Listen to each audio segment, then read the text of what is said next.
video. Yung ating recipe sa ngayon. So nagprito tayo ng isda. Sibubog siya na pulang buntot. Ayan na. So hindi na natin pinakita yung pagprito. Tapos matching gulay na laing. Ayan siya. So nilalagay pa lang natin dyan guys yung sa unang piga ay pangalawang piga pala. Naglagay tayo ng mga sangkap, luya, sibuyas, bawang, magic, asin, sili.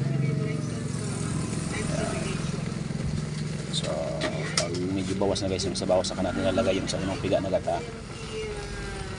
So naglagay rin tayo dyan ng pritong isda.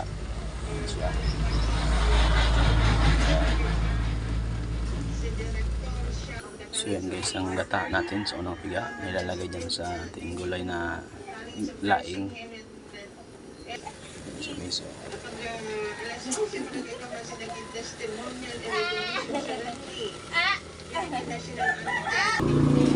gata.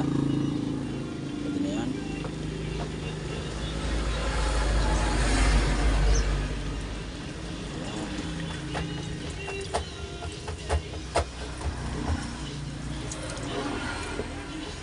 Masarap, maraming gata.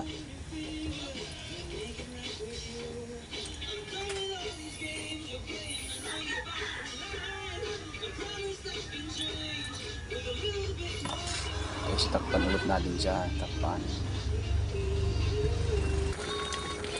Ayan siya guys. Pang apakasarap na.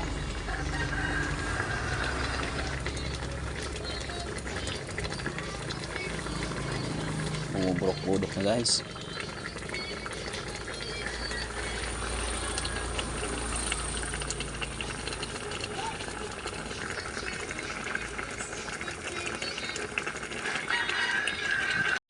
Ayan na guys, ang ating finished product, ating gulay na laing. So hanggang dito lang tayo. So don't forget to follow, please like and share and subscribe ang aking YouTube channel, YouTube Live.